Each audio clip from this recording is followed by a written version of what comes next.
So I guess just like what I did this morning, may as well do this at night.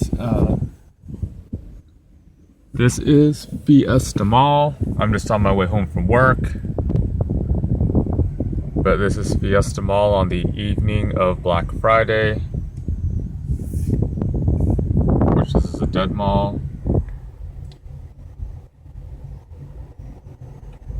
Surprised by the cars that actually are here.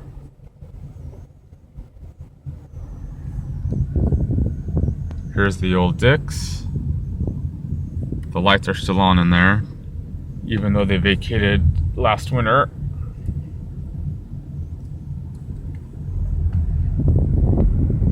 And while this isn't a mall I would go to at night, at least the lights are on in the parking lot.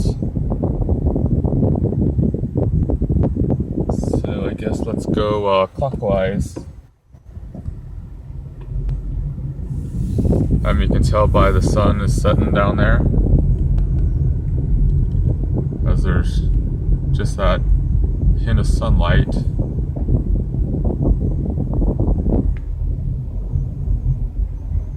So again, here is the Dillard's. Upper level is closed. It's now a clearance center which occupies the bottom floor. So let's see what things are like for the clearance center. Here's the parking deck and a decent amount of cars.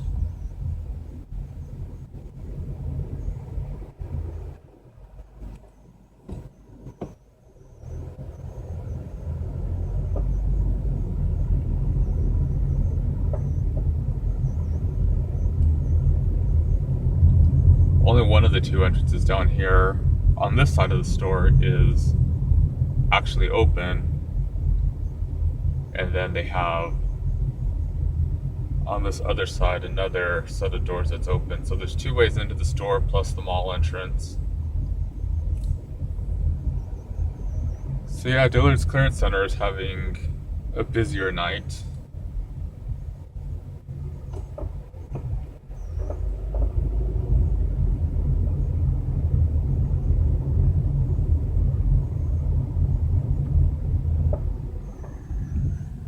And again, the lights are at least on.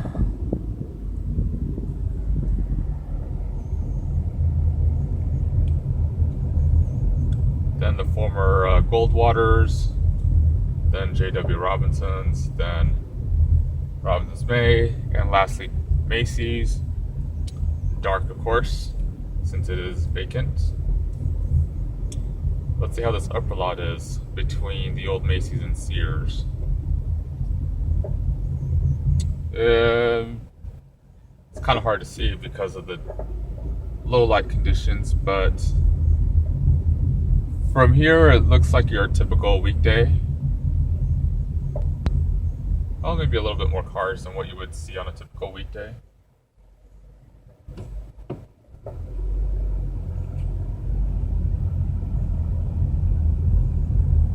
I'll make a second pass, along the storefront so you can get a better look. Of course, Olive Garden's going to be busy. It's Friday night. Well, I'm sure the people who have leftovers are going to be eating their leftovers like I will be, but those who don't have leftovers or they're tired of all the bird meat they had yesterday, then they're probably going to be, at the Olive Garden.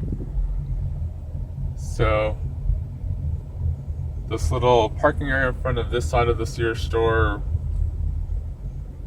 is pretty full. On a weekday it's typically empty, with just a few cars in there. But here it looks like we got a bunch of cars on this side of the Sears store. Granted, well, maybe they're not here for the coffee, but maybe they're here for In-N-Out Burger, which is lit up. But a surprising amount of cars over here.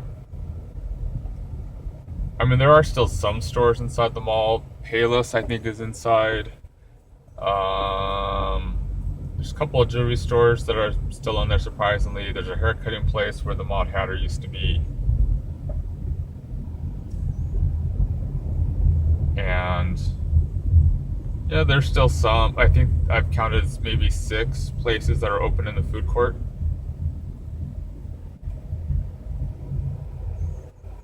And then poor abandoned Best Buy is sitting alone by itself in the dark. Well, I guess it does have company since the former Dick's sits right above it.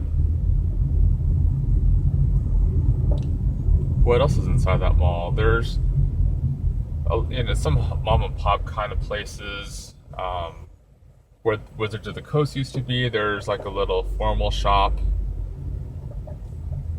for, any. Well, and it's probably not. I don't think it's the only one, but for your dama and your caballero looking for the perfect outfit for a wedding or for a quinceañera. Which the Cleveland show kind of sums it up as being like a Mexican bar mitzvah, which I guess they're not too far off. Sorry, it's kind of tough to see with the low light conditions here, but there's definitely more cars here than what you typically see on a weekday. So maybe for the amount of stores that are still open inside of Fiesta Mall, maybe this is good.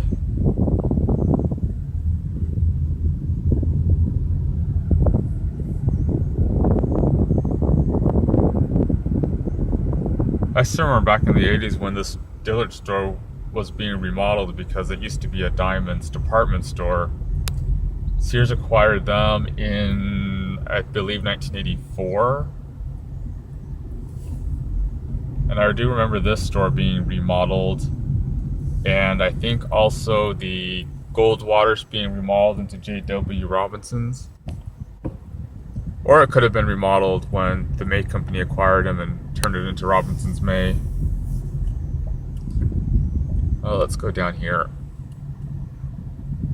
See, here you can see it better because we are well lit from overhead by the garage. And that's a good thing that they've got all this lighting, but I mean, check this out. Dillard is probably, the clearance center is probably why all these people are here for. So the Dillard's clearance center is probably doing busier tonight than what you would typically see.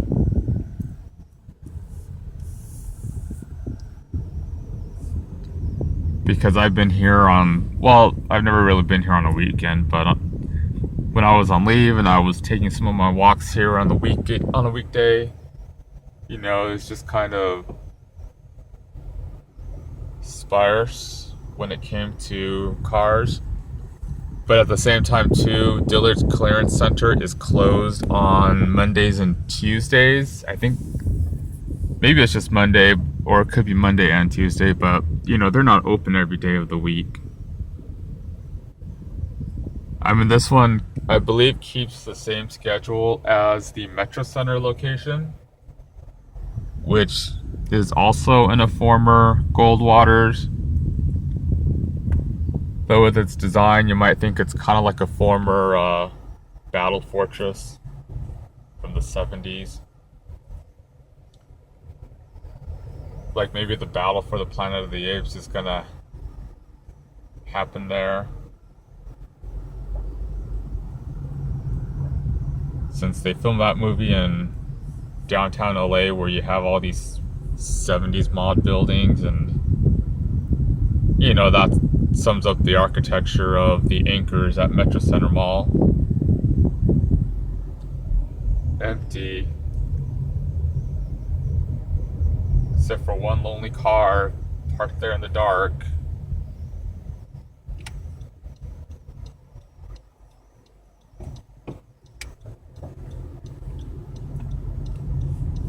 See, and back in the 80s, this was the place to be, even in the 90s. When this mall opened, I believe around 1980, I'm going to put the herd on Tri-City Mall, which we went to most often when I was a kid, because They had that new look JCPenney there. There used to be a Diamonds there, but after Dillard's decided not to remodel that one or convert it into a Dillard's, they decided just to close it because, Dillard's was here at Fiesta Mall, and this Dillard's is probably bigger than the old Diamonds was. But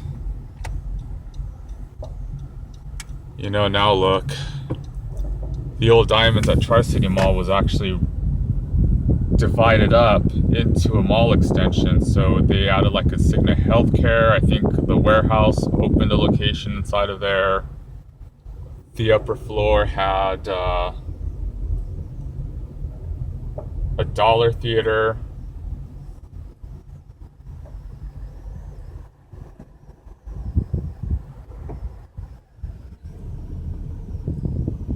They also had a few fast food outlets in this makeshift little food court with the ugliest furniture you'd ever seen.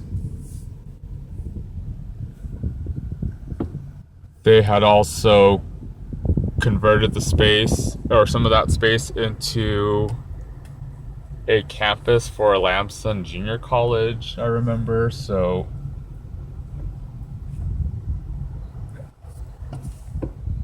they made good use of the old anchor. However, the real death knell for Tri-City Mall was really when they opened Superstition Springs in 1990, because really the only anchor there,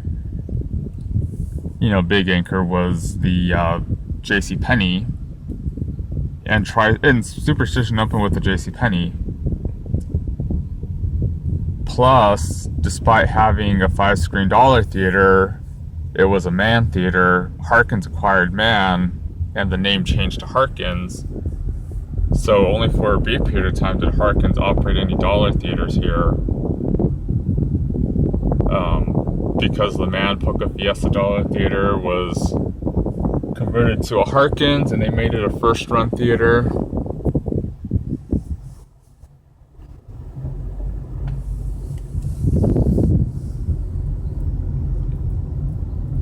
And also, Superstition Springs had an 8-screen dollar theater.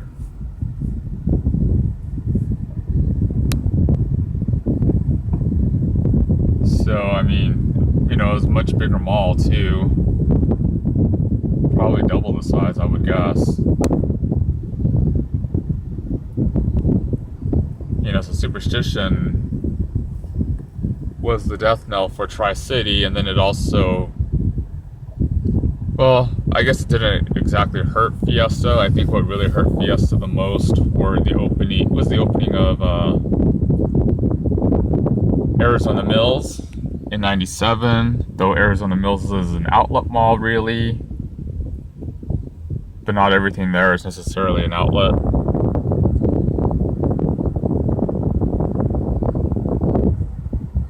And Chandler Fashion Center was probably more the death knell for Superstition, or for Fiesta.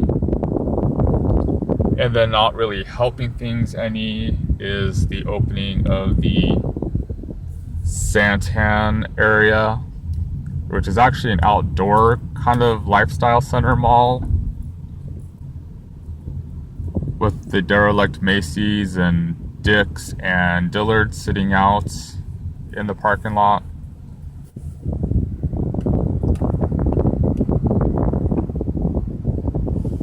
And this is where the Scooby Gang runs into a ghost. Haha. There was the open sign on, and the store shut down. So I guess we'll just end this with that bit of sense of humor on Black Friday.